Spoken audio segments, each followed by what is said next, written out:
Good morning! Today, we're going to study the functions and uses of comma.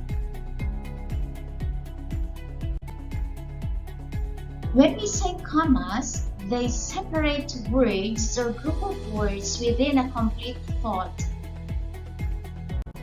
So when do we use commas? We use commas to separate items in a series.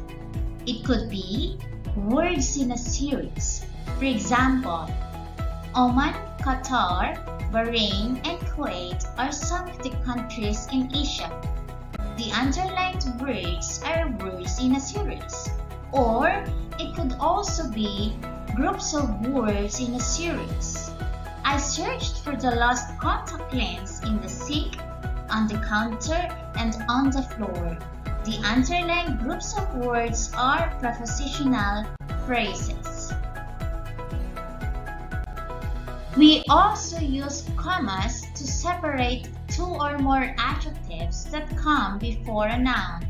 Example, pita is a round, flat bread of the Middle East. Round and flat are the adjectives that describe the word bread. Sometimes, the last adjective in a series is closely connected in meaning to the noun. In that case, do not use a comma before the last adjective. Example, the tall pine tree was destroyed by the storm. Not tall, comma, pine tree. We also use comma before the coordinating conjunctions and, but, for, or, nor, so, and yet when they join the parts of a compound sentence. For example, cats are good pets, comma, for they are clean and not noisy. Use commas to set off or separate an expression that interrupts a sentence. You have to remember that two commas are needed if the expression to be set off comes in the middle of the sentence. One comma is needed if the expression comes first or last. Examples. My favorite singers, Sarah and Regine, had a virtual concert last night. Yes, I will join them in visiting grandmother. How did you do in your ballet class today, Kate?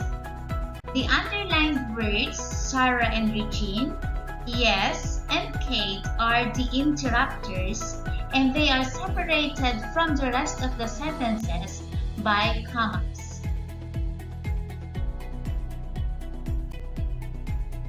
We use commas to set off appositives and appositive phrases that are not needed to understand the meaning of the sentence.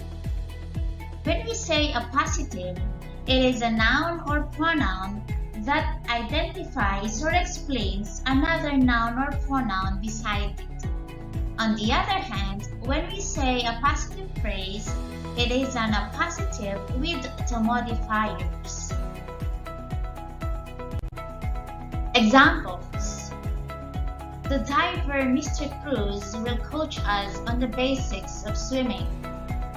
This book is about geology, the science of the earth and its rocks.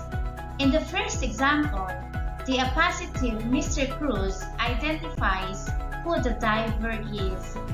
In the second example, the science of the earth and its rocks is the appositive phrase that explains the word geology.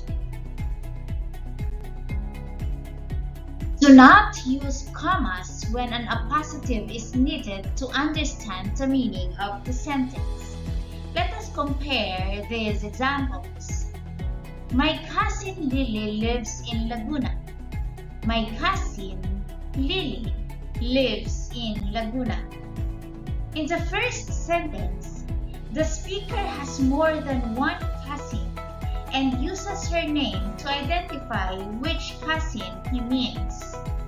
On the other hand, The speaker on the second sentence has only one cousin and uses her name as extra information.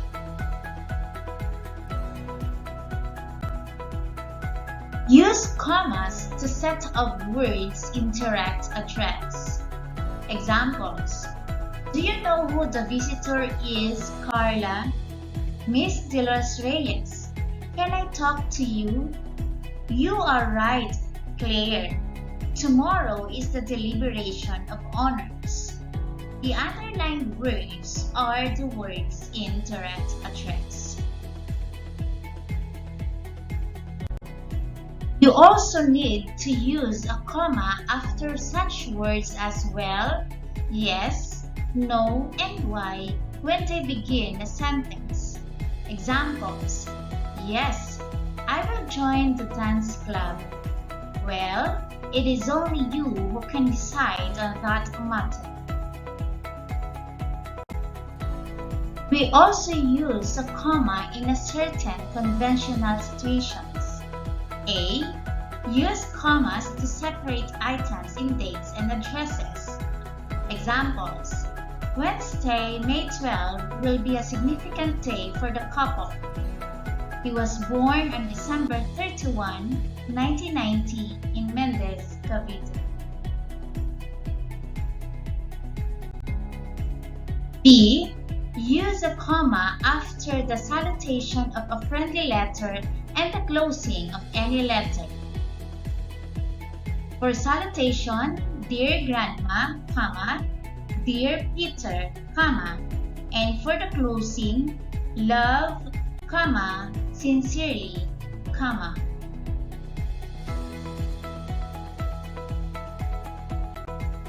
I hope you learned something today.